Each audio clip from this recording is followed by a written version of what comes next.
Shalom.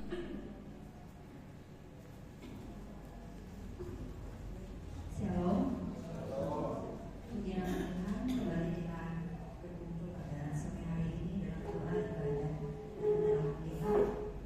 Mari Bapak Ibu Saudara semua, saya undang kita akan mulai ibadah kita angkat pujian saat ini.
119. Kitab Mazmur pasal 119 ayat yang pertama sampai yang ke-8. Kitab Mazmur pasal yang ke-119 ayat yang pertama sampai dengan yang ke-8.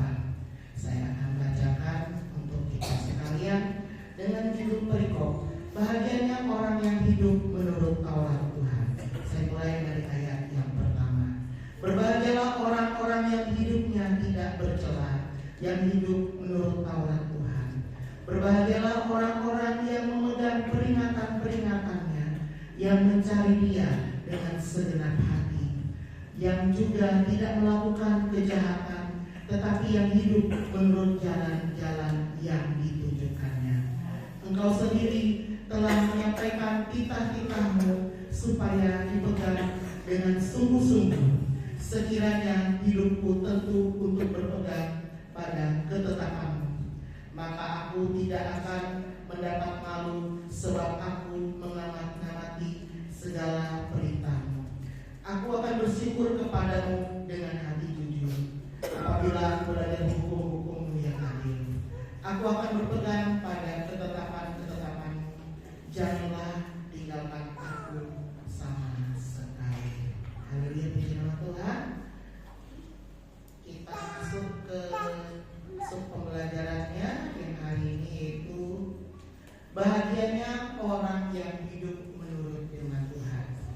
Dari buku Penamaan Alkitab kita, di sini dikatakan Alkitab dengan jelas menjelaskan bahwa perbedaan antara orang yang hidup tercela atau tidak adalah apakah dia hidup menurut firman Tuhan atau tidak. Tadi di ayat yang pertama. Jadi Bapak Ibu Saudara kasih Tuhan, jadi di sini kita melihat bahagianya hidup orang yang taat, yang mau menghidupi firman Tuhan di dalam kehidupannya sehari-hari. Hidupnya apakah dia tercela, apakah dia masih hidup dalam dosa atau tidak. Nah, di sini kita akan lebih diperdalam. Kemudian di sini orang-orang yang hidupnya sesuai dengan firman Tuhanlah yang akan berbahagia dan diberkati oleh Tuhan. Nah, apa maksud kebahagiaan di sini? Apa maksudnya bahagianya orang Kristen? Apakah bahagia cuma secara materi atau secara rohani? Dan kita akan bahas pada malam hari ini.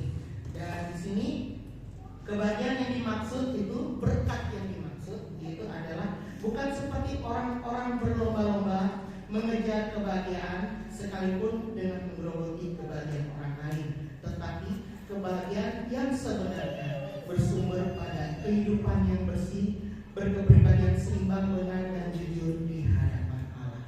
Jadi apa artinya Bapak Ibu Saudara kasih Tuhan? Bahagianya di sini ketika kita hidup benar di hadapan Tuhan. Bukan hanya sekedar kita diberkati secara materi, bukan secara kesehatan atau apapun itu, tetapi terlebih daripada itu, Tuhan memandang kita umat-umat yang taat, umat-umat yang setia, umat-umat yang mau menghidupi firman-Nya dari hari ke hari. Dan di sini kebahagiaan sejati adalah kebahagiaan yang bukan untuk dirinya sendiri, tetapi juga untuk orang lain. Jadi di sini bahagianya kita sebagai orang Kristen, sebagai pengikut Kristus, sebagai anak-anak Tuhan, kita membagikan berkat itu secara tidak langsung kepada orang yang tidak mengenal Tuhan atau orang-orang yang ada di sekitar kita. Transfer sukacitanya, transfer bahagianya, transfer apapun yang menjadi kebaikan yang ada di dalam hidup kita, yang kita hidupi di dalam Kristus. Orang merasakan, oh orang Kristen ini damai, tenang, senang aku dekat sama orang Kristen. Nah, itu yang harus menjadi poin kita pada malam hari ini. Jadi orang yang hidup dengan Tuhan itu mentransferkan secara tidak langsung kebahagiaan dia kepada orang-orang yang ada di sekitar. Jadi orang-orang merasa, oh aku bisa memuliakan Tuhan dekat orang ini. Orang dekat kita putar lagu rohani, melihat tingkah laku kita baik kepada orang-orang Kristen, sejuknya hidupnya. Nah seperti itu Bapak Ibu Saudara. Jangan sampai orang melihat kita penuh dengan sinis, penuh dengan kecurigaan, penuh dengan ini dan itu, penuh dengan yang jelek-jelek. Jadi poinnya di sini, kita bisa menularkan bahagianya, sukacitanya, berkatnya Tuhan itu melalui kita hidup sesuai dengan firman Tuhan. Nah, di sini kita akan belajar kata berbahagia itu di ayat 1 sampai dengan 8. Nah, di situ ada saya dapat ada 7. Yang pertama itu di ayat yang 1 bagian A, itu berbahagia itu artinya hidupnya itu tidak bersalah, tidak berdosa, dan tidak bernoda dan bercela. Jadi bahagianya kita di dalam Tuhan, kita bukan lagi orang yang hidup dalam hamba dosa, hidup dalam perhambaan dosa, tapi kita hidup boleh sesuai firman Tuhan, kita bebas dari dosa dan kita memperoleh keselamatan daripada Tuhan. Kemudian yang kedua di sini yang saya dapat, berbahagia itu ketika kita hidup menurut Taurat Tuhan. Artinya kita gaya hidupnya orang-orang yang taat. Kita bisa jadi teladan bahkan dengan orang yang tidak seiman dengan kita. Hidupnya taat, masa aku kalah? Dia minoritas, masa saya nggak bisa? Jadi memancing menjadi suatu motivasi bagi orang. Bahkan orang bisa semakin kepo, kalau bahasa sekarang, cepu, bahasa anak-anak sekarang. Apa ya seperti itu? Jadi ada suatu rasa ketertarikan dengan kita, bukan ketertarikan audiens, tapi ketertarikan. Kenapa cara hidupnya seperti itu, gaya hidupnya seperti itu, pola hidupnya seperti itu, tingkah lakunya seperti itu, cara pandangnya seperti itu, kata-katanya seperti itu. Kalau berbicara itu kok rasanya sejuk dalam hati kalau orang itu kalau ngomong. Nah, ini harus kita perhatikan. Kemudian yang ketiga, berbahagia di sini yaitu orang yang memegang peringatan-peringatannya. Itu di ayat yang kedua bagian A. Orang yang memegang peringatan-peringatan Tuhan. Jadi kita memegang larangan-larangannya Tuhan. Apa yang tidak boleh itu yang kita lakukan. Artinya apa? Ketika kita tidak boleh berkata kotor, berbuat hal, kita lakukan. Jangan lakukan itu. Jangan malah kita nggak apa-apa, Tuhan nggak lihat, nggak apa-apa, nggak ada orang gereja kok, nggak apa-apa, saya di kota lain kok. Kadang kata-kata tidak apa-apa itu seakan-akan menetralkan semuanya. Berbohong dikit nggak apa-apa, yang penting demi kebaikan. Kalau mungkin secara dunia iya, tapi kata Tuhan, kalau dosa ya dosa, tidak dosa ya tidak dosa. Tidak ada dosa putih itu tidak ada. Tidak ada tawar menawar di dalam Tuhan. Nah, kalau kita belajar dalam firman Tuhan, banyak sekali perintah Tuhan, banyak sekali larangan-larangan Tuhan. Dan kalau kita melihat di dalam perjanjian lama ini, mereka ada sampai larangan makan yang hewan haram segala macam. Kalau kita sekarang bebas ya Bapak Ibu Saudara, tapi tetap saja ada batasannya. Selama itu tidak merusak baik Allah, merusak tubuh kita sebagai orang-orang yang percaya kepada Tuhan. Kemudian yang keempat, berbahagia itu orang yang mencari Dia dengan segenap hati. Itu di ayat kedua bagian D. Jadi berbahagia itu ketika kita mencari Tuhan dengan segenap hati. Nah, hari-hari apakah motivasi kita datang kepada Tuhan? Apa cari jodoh? Bagi yang belum punya jodoh, atau motivasi-motivasi yang lain ada dilihat orang, dikenal orang, jadi pusat perhatian. Kita tidak tahu. Yang tahu hanya kita dengan Tuhan. Hati kita yang tahu kita dengan Tuhan. Tidak ada. Makanya kita perlu mengoreksi hati kita tadi sesuai dengan firman Tuhan. Kemudian yang kelima, berbahagia itu berarti orang yang tidak melakukan kejahatan. Berarti Kemudian yang keenam, berbahagia itu berarti orang yang memegang sungguh-sungguh perjanjian Allah. Itu di ayat yang keempat, ayat kelima dan ayat yang ke-8. Orang yang sungguh-sungguh memegang perjanjian Allah. Apa janji dari Tuhan hari ini? Terkadang kita suka posting apa? Posting yang ada di roti perjamuan kita. Berkatnya apa hari ini? Janji Tuhan apa hari ini? Wah, itu dipegang terus itu. Apa janji Tuhan bagi kita hari-hari? Kemudian yang ketujuh, berbahagia itu berarti orang yang berpegang pada ketetapannya.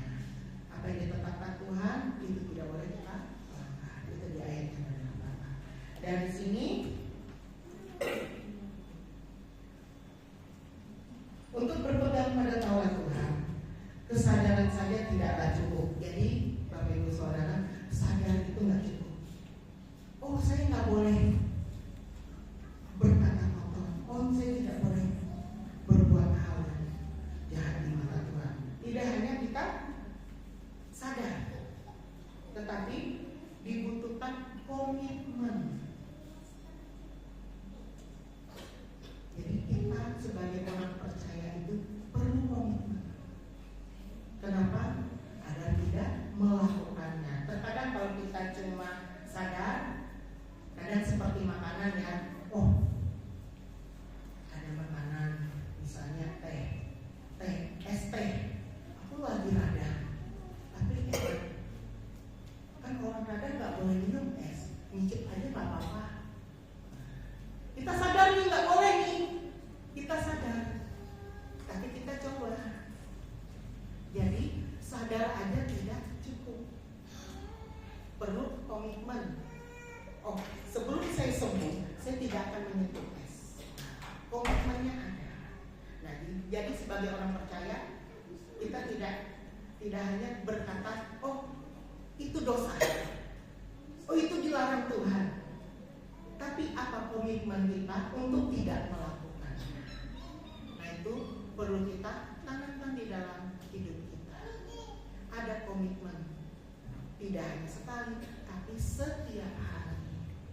Nah, di sini kita dibutuhkan komitmen untuk tekun dan setia mengerti Taurat, mengenal Tuhan. Kita buka di ayat 8 dari pasal 119 tadi. Saya akan bacakan untuk kita. Aku akan berpegang pada ketetapan-ketetapanmu, janganlah tinggalkan aku sama sekali. Artinya komitmen seperti apa di sini? Kalau di sini berpegang pada ketetapan-ketetapanmu. Di dalam kitab Alkitab kita, tapi versi bahasa Indonesia masa kini, di situ dikatakan, aku mau mentaati hukummu, janganlah sekali-kali meninggalkan aku. Jadi berpegang pada ketetapan itu berarti mentaati hukumnya Tuhan. Kemudian di ayat yang ke-15, di situ saya akan bacakan untuk kita sekalian komitmen kita, yaitu aku hendak merenungkan cita-citamu dan mengamati jalan-jalanmu. Kalau di terjemahan Indonesia masa kini, aku mau mempelajari keputusan-keputusanmu dan memperhatikan petunjuk-petunjukmu. Jadi kita belajar firman Tuhan, belajar keputusan Tuhan itu apa, belajar petunjuk Tuhan itu apa. Semua ada di dalam kitab kita. Kitab yang kita pegang ini baik secara fisik maupun secara elektronik ya, Alkitab elektronik. Jadi semua dipermudah dengan sekarang. Tetapi alangkah baiknya kalau kita punya Alkitab ya, karena bisa digaris, bisa ditandai. Memang di Alkitab elektronik bisa.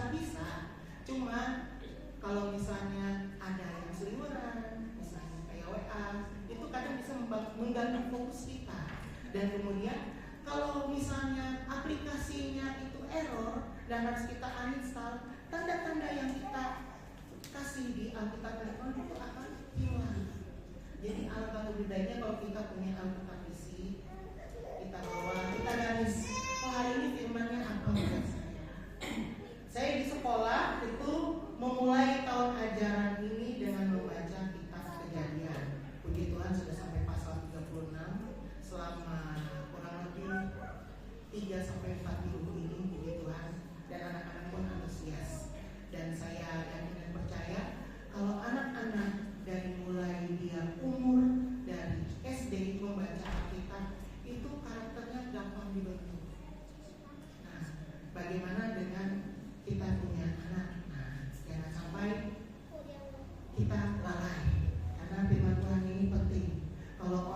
PKI itu mengajarkannya dalam Ulangan 6 ayat 4 sampai 9, mengajarkannya berulang-ulang dari masa dia kecil.